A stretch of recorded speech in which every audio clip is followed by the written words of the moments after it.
Thanks, John. Good evening, everyone, and welcome back to First Presbyterian Church of Birmingham's Matthew 25 educational series.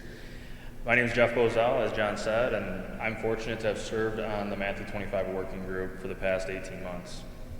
So our church, as we call it, everybody's church, is working to dismantle structural racism through an educational series titled Listen, Learn, and Lean In. As you all know, this is the listen portion of our educational series.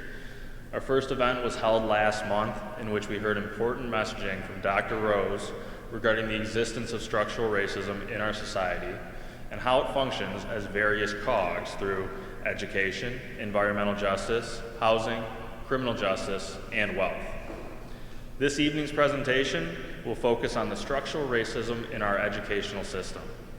Following the presentation, we'll hold a Q&A both in person and online. For those of you here in person, thank you for coming, and please be sure to grab an index card if you have any questions, and you can pass those to Reverend Bethany. For those of you online, you can interact with us via the comments section on the web. Our speaker tonight is Birmingham Public Schools Superintendent Dr. Embekka Roberson. She will discuss her insights into this topic. Her background is that she has served in many capacities and in school districts of varying resources. Prior to position as superintendent, Dr. Roberson served as the assistant superintendent for student learning and inclusion, and before that was principal of our very own Groves High School. She also served as principal of Harlan and as principal of Vanderbilt Elementary in Wayne, Westland. She was an elementary and junior high teacher in Oak Park, Highland Park, and Detroit in the early stages of her career. Her leadership during this current pandemic. Discussion on race is crucial for dismantling racial barriers. Now, I'm going to stop right here because there is a narrative out there that if you talk about race, that you are creating division. That talking about race is meant to make people feel guilty or shamed, or to set people as victims. And I want us to think back and think about women's rights for a second. In 1920, women got the right to vote. They received the right to vote. And even now, we're still talking about women's rights in terms of equal pay and how many women are in the CEO suite. And nobody says, we can't talk about that because it will make men not want to be men. Nobody ever says, we can't talk about that because that will make men feel bad. And that's not our purpose. And no one says that women are victims and and that they don't have power.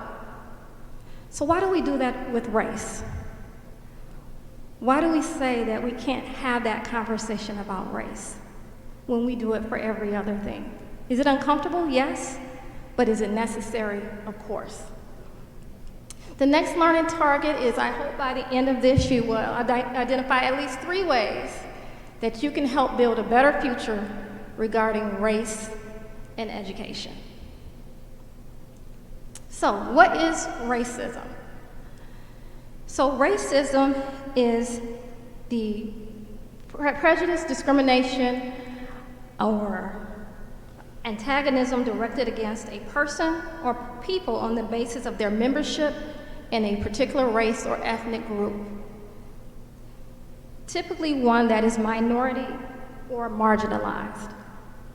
Now, when we think about racism, we often think that in order to practice any type of racism, that someone must have hate in their heart. And I guess that sometimes that may be true. But I think more often, there are times where people have what we call implicit bias. And that implicit bias allows us to have prejudice that sometimes we may not be aware of. Implicit bias is a bias or a prejudice that is present, but not consciously held or recognized. So here's the thing about biases.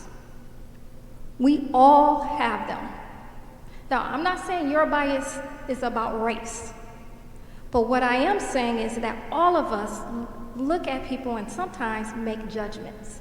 Sometimes those judgments are positive, sometimes they are negative, but they are something that we often do.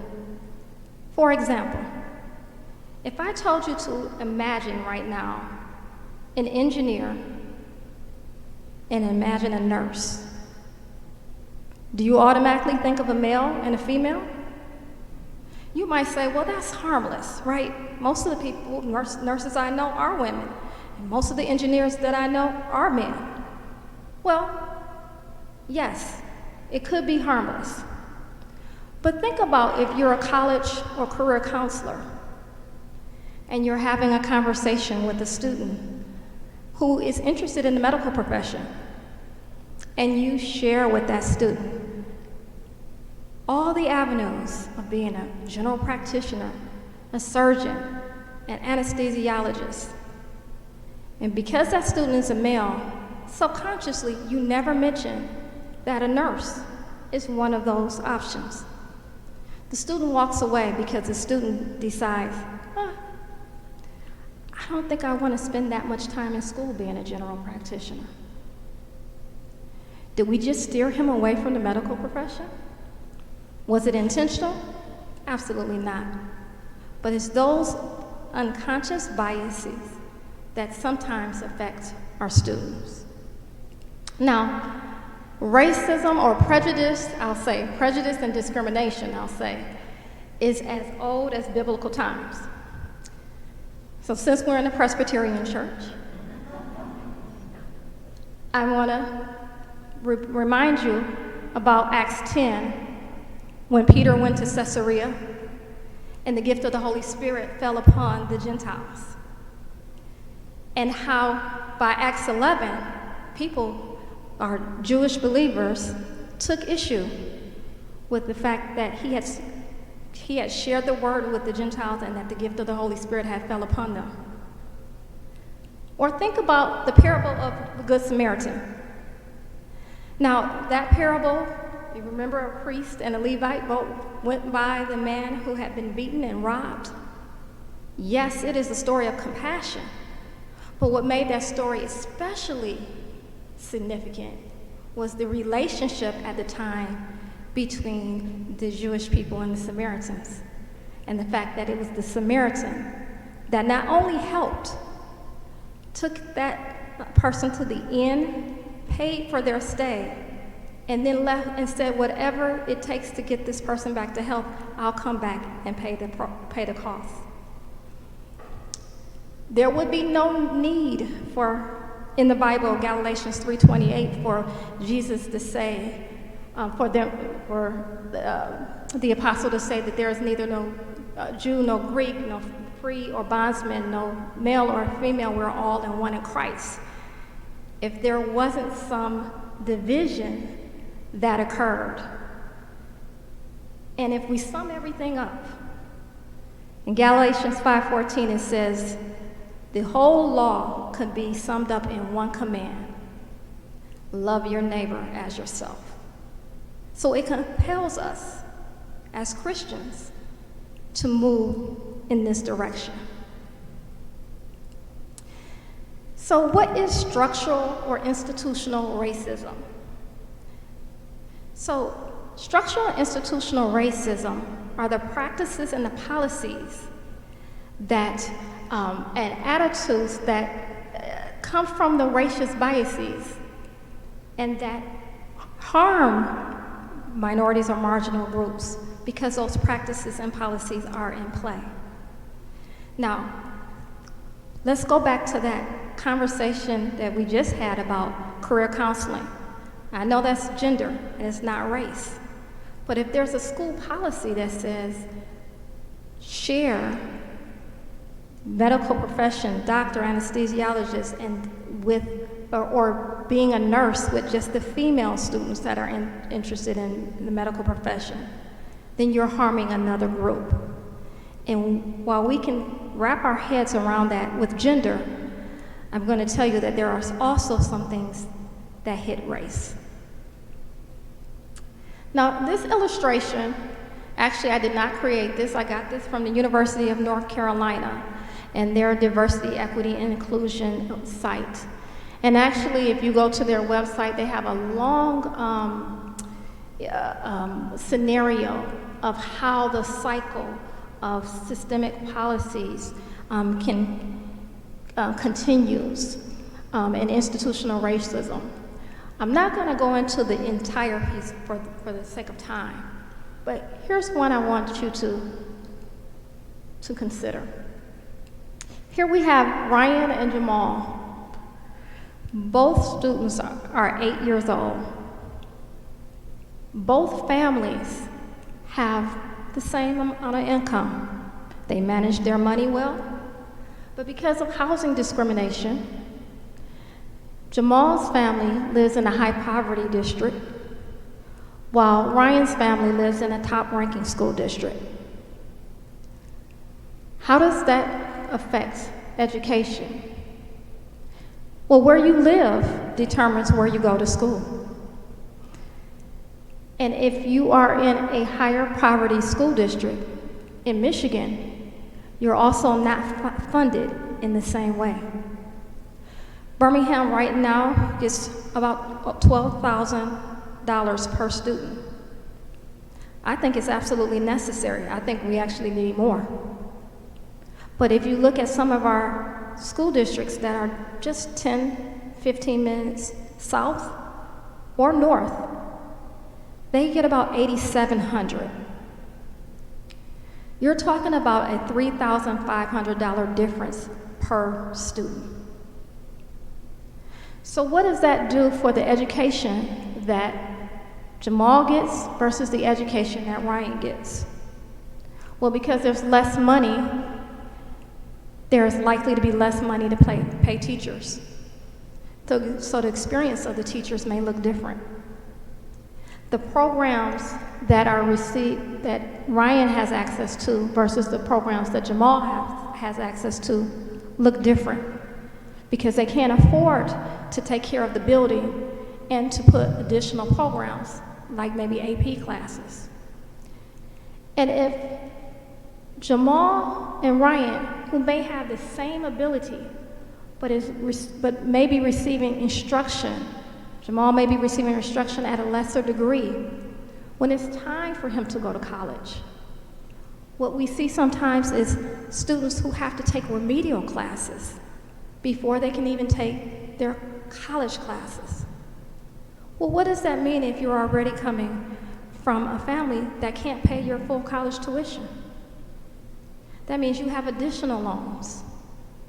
And when you graduate from college, because your family may not know the people to get you a job interview right away, you're starting off your career with a lot of debt and back in the same housing situation that you were in when you grew up. I'm going to go through just a few U.S. statistics. When we look at families living in poverty, and these statistics are from the National Center of Education of Statistics, you'll see that there's a disparity. 16% of all students or families live in poverty. When we talk about black families, that is 30%. American Indian, 30%. Hispanic, 23%. When you talk about poverty, you're also talking about the type of health care that people can afford. How does that play out in education? Well, depending on what kind of housing you have, it may be deteriorating housing conditions, causing things like asthma to worsen, causing students to be absent from school. It may mean that, again, when we talk about schools and supporting students, they need more social work support. They need to help with food scarcity. it does play out in achievement.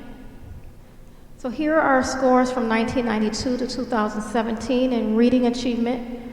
This is the NAPE scores, which is the National Achievement Educational Progress Test. And if you look at the scale scores for different races, you see what reading achievement looks like for 4th grade. Black students, Hispanic students, Pacific Islanders, American Indian are markedly lower. We all know the importance of reading and how that relates to being able to function as an adult. You see the same thing with math achievement. Same subgroups, still a continued gap. And if you look at from 1990 to 2017, there's still an opportunity gap for students. So the question, and here's SAT scores. Now think about getting into a university and a college and looking at the scores for all races and the discrepancy when we go down the line, again, at those same subgroups. Now someone may be saying, okay, we understand that that is a problem across our country. But how does this show up in Birmingham? Birmingham is not a high poverty district. Surely, students who attend Birmingham public schools don't see some of these same statistics. Well, I wish I could sit here and tell you that that was true. But this past spring, we launched an equity audit. And we had a third party come in and look at all of our data. Today, we're talking about race. But in our data, there were other groups that were also had some major or significant opportunity gaps. Today, I'm going to focus just on race because that's what this talk is about. But unfortunately, we do see similar academic outcomes in our district. Here you have academic outcomes by race of ethnicity. And if you look at achievement for the different subgroups, you see a large discrepancy. The blue that you are looking in front of is African American students. And the orange, although there is a lesser gap, there is a gap, are students who are Hispanic or Latino. Here's another slide with academic outcomes. This is looking at GPA, SAT, and actually even looking at students who have failed a course. There is a significant gap between those students who have failed a course, with African American students being at a higher percentage.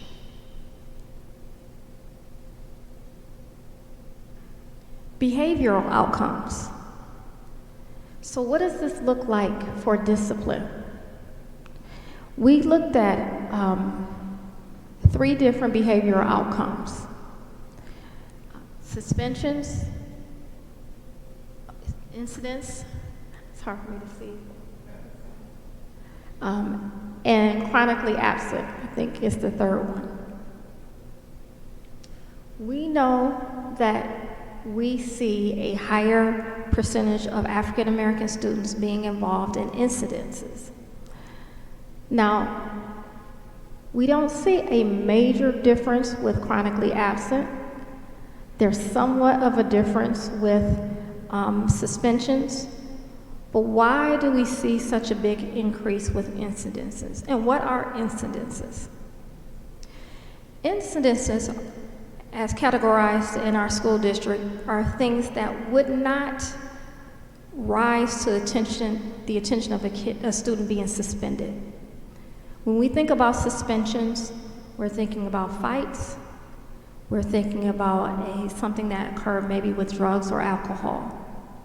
When we're talking about incidences, those are cell phone violations, what some may call disrespect to the teacher, an argument with another student.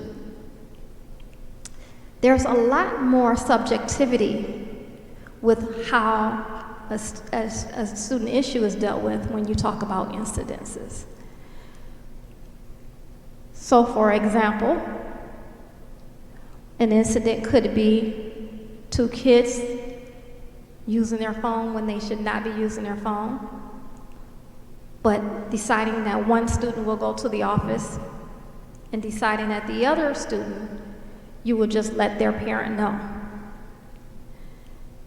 That shows up in how student behavior is addressed in our outcomes. Program access. We see students underrepresented in AP or honors classes, but overrepresented African American students in special education classes. What contributes to that?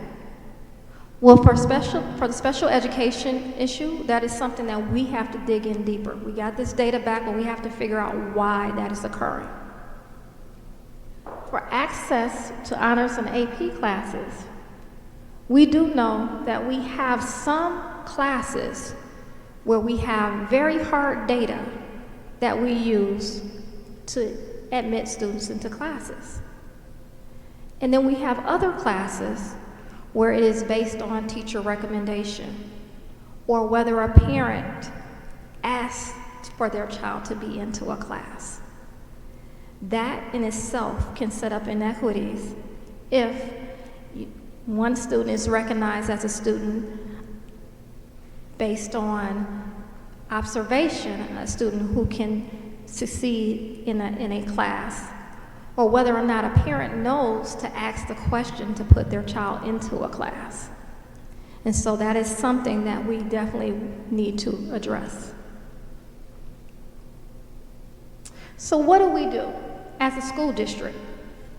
So in a long-term strategy, we are in the process of outlining our strategic planning process so that we have a 5-year plan to address not only this issue, but the issue of students who are not experiencing Birmingham in the way that is making them most successful.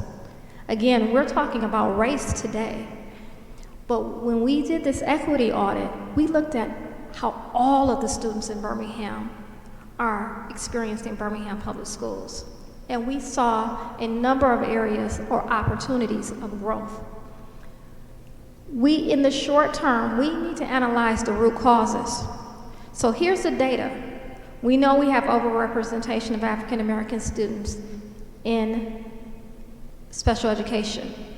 We know that we have higher incidences for behavior. Why is that? Are we being consistent in the policies and practices that we have? Or are we sometimes allowing implicit bias to guide what we're doing? Do we not have set criteria for students to enter courses? And are we just leaving it up to whoever asks to be a part of certain groups? The question also is, I hope you're asking, what can I do? So I'm asking you to make a commitment. One, to self-reflect. Every one of us has some type of bias. Like I said, it may not be race for you, but I'm asking you to reflect, what is my bias? What is it that I make a judgment when I see someone? And I want you to disrupt that thinking. Because if you're not aware, you may be allowing, you may be keeping silent, when certain practices or policies are in place because you're not aware of your own biases. The second thing is support your local school district in their efforts to support all children. And this goes with the next one in terms of employing both and thinking. Now, some people think that as we're talking about race, and we're talking about we need to look at how we're servicing students, that means that because we're helping one group of students, then that takes away from another group of students. It's not an either-or conversation. It's an and conversation. We can still help all of our students be high-performing, making sure that they're challenged, and make sure that all of our students, no matter of race, are experiencing Birmingham Public Schools the way that we want them to. Someone says, well, wait a minute, how can that be? There's only a set amount of resources. Well, that's one way to look at it. But the other way to look at it is, how are we using our resources? We know that early childhood is a way as an equalizer for students when they start in kindergarten, so that there isn't such a big gap between language acquisition. We don't spend money for early childhood, but we spend money for interventions once they are in school and that gap opens up. So it's, again, looking at how are we spending our resources. It's not an either or, it's a both and and. And if no one should believe that, it should be us as Christians who believe in the abundance of God. Place yourself in spaces that are different than your own and try to learn a different perspective.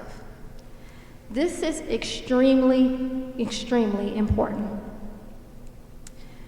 Because sometimes if we're only having conversations with people who look like us, who think like us, then we're not challenged to understand a different point of view. It is important, and the reason that I can even speak to some of what I've heard and how people think is because I've had those conversations. I'm open to those conversations because I need to understand where people are coming from. What is their fear? How do we work together? One of the things that I do believe is that I do believe that most people care about their community. I believe that most people are inherently good. And I believe that most people want to do the right thing.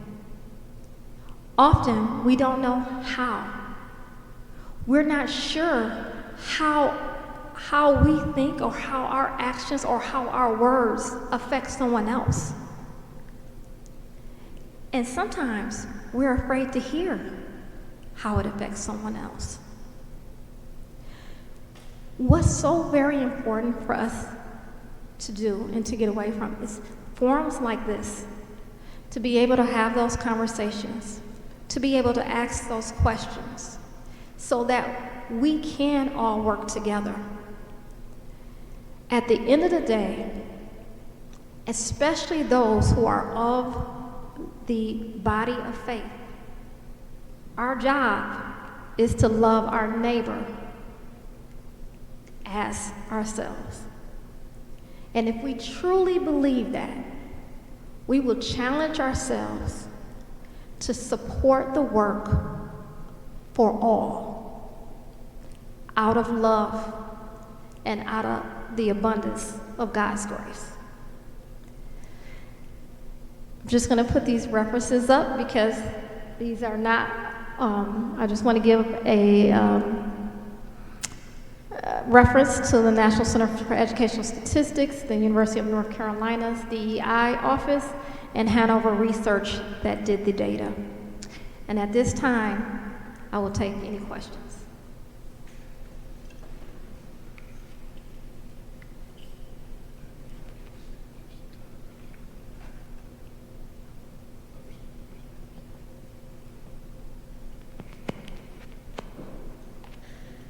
Perfect.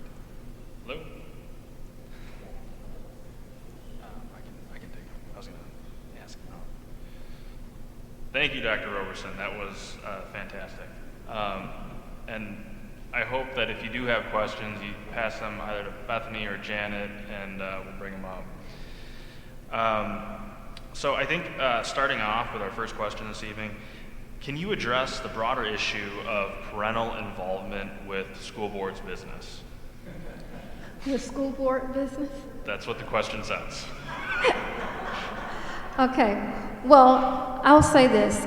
I think that it's important for parents to be involved in a number of ways, including voicing any concerns they have about how we educate students and how our schools are run. And so that is absolutely welcomed. What I think sometimes we get away with is how we say our message. You can say anything to someone, well, I shouldn't say anything. You can say many things to people, but it needs to be said with a level of respect and decorum so that both sides can hear each other. And I think that sometimes just in society, we've gotten away from having those civil conversations where we can share a differing point of view, but doing it in a way that is truly respectful. I agree wholeheartedly. So we saw some data, obviously, thank you for that. It's really helpful seeing objective, quantifiable data, I think. It focused on special education and incidents. Do you see similar experiences, I guess, when opening some of our students, people of color, to extracurriculars such as art and music or athletics? So I don't have hard data in terms of the number of students. I can tell you anecdotally, it seems that our students are very involved in many of the sports, many of the extracurricular activities. Where we see some difficulty actually is with some of our students of color who may be, and this is not all students of color, but who may be economically disadvantaged, as well as students who are economically disadvantaged to participate in some of the sports. So you think about some of your sports are more expensive to play than others. The equipment, being able to travel from one place to another because we don't offer full bus services for athletics. And so I don't have hard data, but I can tell you that I know that it has been difficult for families who are economically disadvantaged, which at times also include our students of color. Right there. Okay. I think we've got a few more questions over here. Janet, you have them? Wonderful. Thank you. Okay. Okay, so we've got a few. So I'm going to move up a little bit. They're telling me to move closer, which I'm happy to do. So I think, one of the things that I really appreciated was at the end you had some, ways that we could help create discussion. And I completely agree. As part of the working group, I think this forum is pretty helpful, but is there something else that's maybe tangible that we can do individually, as groups, or even just in our day-to-day to help people of color and other minority BPS students? Well, one of the things we really want to do is dismantle any barriers.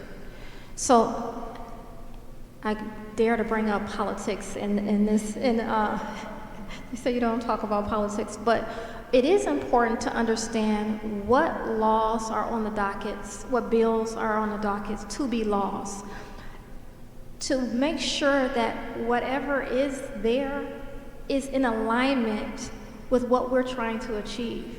And so I know that in this climate that people say, I want to stay away from the politics and some of the vitriol that comes with being on any side, right? But at the same time, it is the laws that govern how schools function and how barriers or policies and procedures function within certain realms. And so it is important for us to be aware and to be involved so that they are in alignment with what we say as believers we need to see happen in our world. The other thing is, I do think whether you have children in the district or not, being involved, watching the board meetings to find out what is happening with our school district. We are going to be launching a strategic plan where we're going to invite input from the community, and we need to hear the community say, yes, this is what we want for our community. This is where we want to move forward.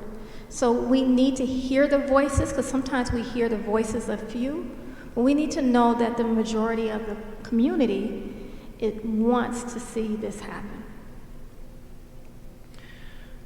Okay.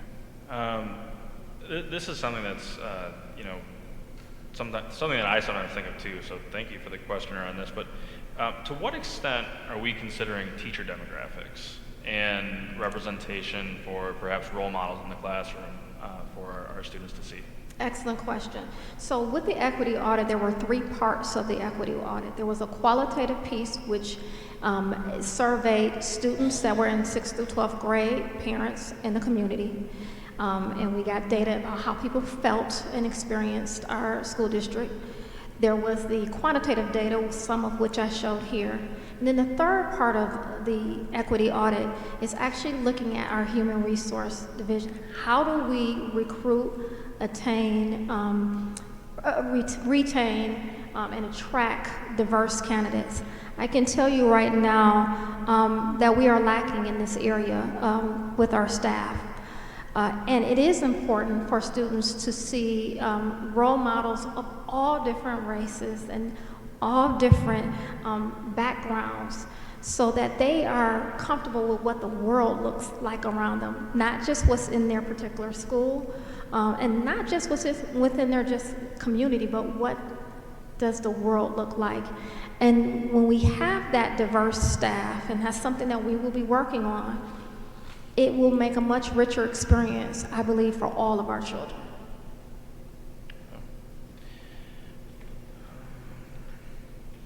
So I think you touched on this a little bit in your presentation, but for, say, a teacher who's thinking critically about her or his students and how to address structural racism. Obviously, there's guidance that comes down from the superintendent on down to the principal, and so someone who's in your former role as the assistant superintendent for inclusion.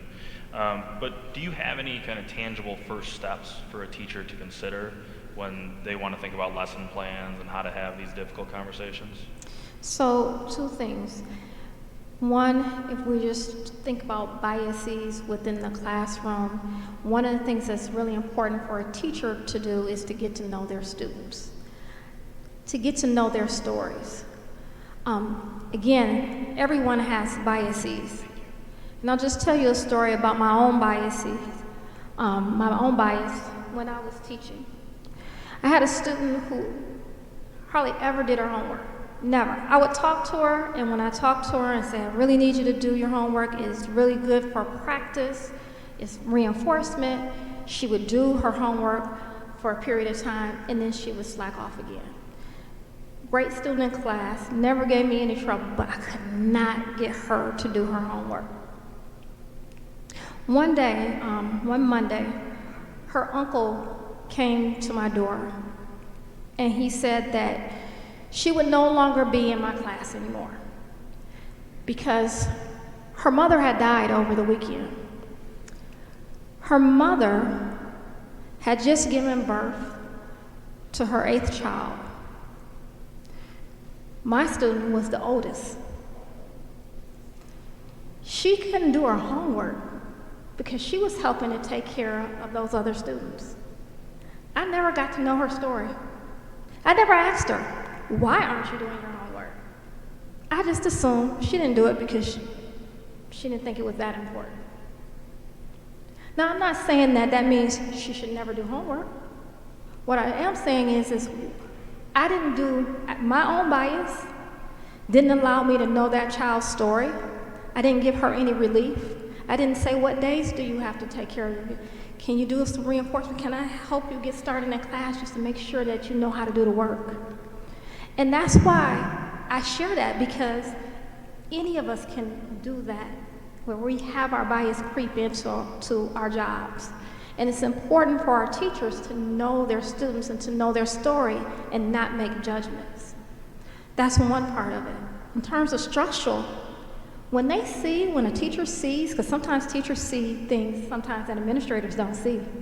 So when they see a policy that we have in place and how it's affecting a group of students in their class, we need to make it safe for them to speak up to us as administrators and say, hey, you need to relook at this policy, because this policy is damaging a group of our students, and we may need to look at how we revisit how we have this in place.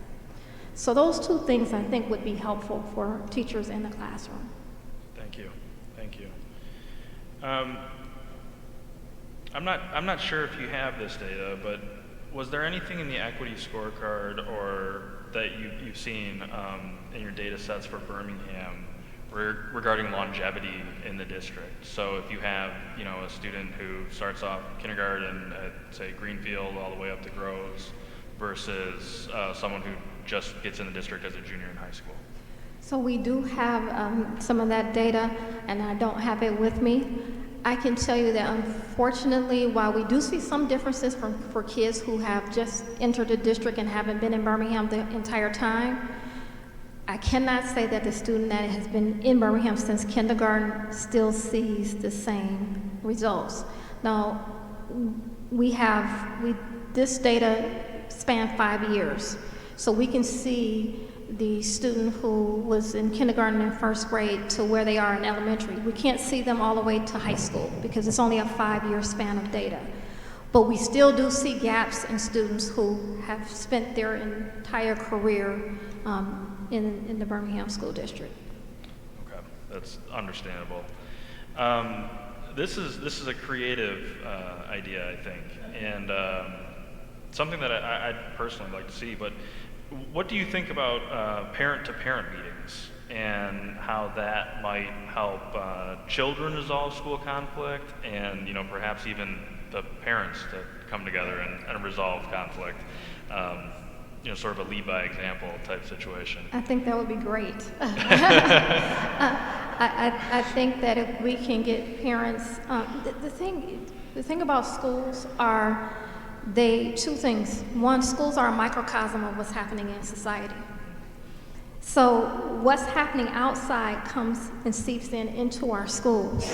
And so the more that we can practice civility and conversation, even if we don't agree, in a civil way in the community, the more that seeps in as a model for our students.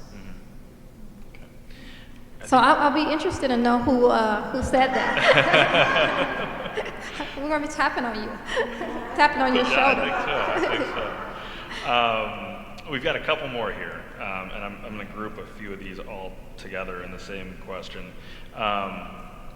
So I think from both a staff and then also, from an educational perspective, what are we currently doing as a district to help educate our educators and also our students about race and ethnicity and how to resolve discriminatory behavior? So we have done some culturally responsive teaching. Previously, we had a 4-year plan where teachers went through how to connect with students, getting to know students, and also trying to help with conversation student to student. What we found, though, in our equity audit when we asked the question, again, how's everybody experiencing Birmingham, is that our staff really feels like they need more training into how to have these conversations, in a very balanced way where all kids feel safe to share their opinion, where students are not triggered by someone else's comment, but they're able to hear it, respond, connect, and be respectful. This is something that is going to be part of our planning, our action planning. You got to give me a break now. I just started in July. But we know that our students said they're not having enough of these conversations. That came up in our equity audit. But we also know that our teachers said, hey, you haven't trained us well enough to have these conversations in a respectful way. And, you know, just like it is uncomfortable for people to have the conversation about race in the community, our teachers feel the same way too. They're a bit nervous, not so much because they can have that conversation one-on-one with someone, but now they're having a conversation with 28 kids in the classroom, or 25 kids in the classroom, and they're having a conversation with children who also are going to relay that conversation back to their parents. And it makes them fearful about, well, can we do this? But our students are saying, we want this. And it's happening around us, and that's why we need the support of the community. Gives me optimism about the future. And I think, you know, as a lot of you know, we do some work in the Pontiac School District, some mission work. But I think in your background, you have a varied background in different school districts. What do you think a community like ours could do to most impact a school district in, say, Pontiac or Detroit Public Schools that might not have the same tuition dollars per student? I think help with resources, and I think we sometimes need to be careful when we help with resources about book drives are good, but making sure that the kids are getting the high quality books and sometimes not the books that people no longer want. So thinking about how do we help put more, finding out what a school needs or school district needs and helping them to fund some of those resources. I think another thing is to volunteer if you have time to, whether that be volunteering to work with a student. Often I know in my experience working in some high poverty school districts, the class size is much higher than the class sizes we see in Birmingham. And that goes back to funding, right? But having an extra set of hands to volunteer into a classroom or to read with a child goes a long way in terms of helping the children get what they need. So resources, volunteerism, and then again, really looking at being involved with what types of laws are in place. So when we think about third grade reading law, right? And it's well-intentioned law in terms of kids are not able to read, we don't want them to continue to move forward. And I understand that, but who does it affect mostly? If you look at the research, it affects mostly Black and brown children. And again, we're not funding early childhood, which would possibly make those students not have to be retained, because what does that do for a child's psyche to know that they have to be retained in third grade?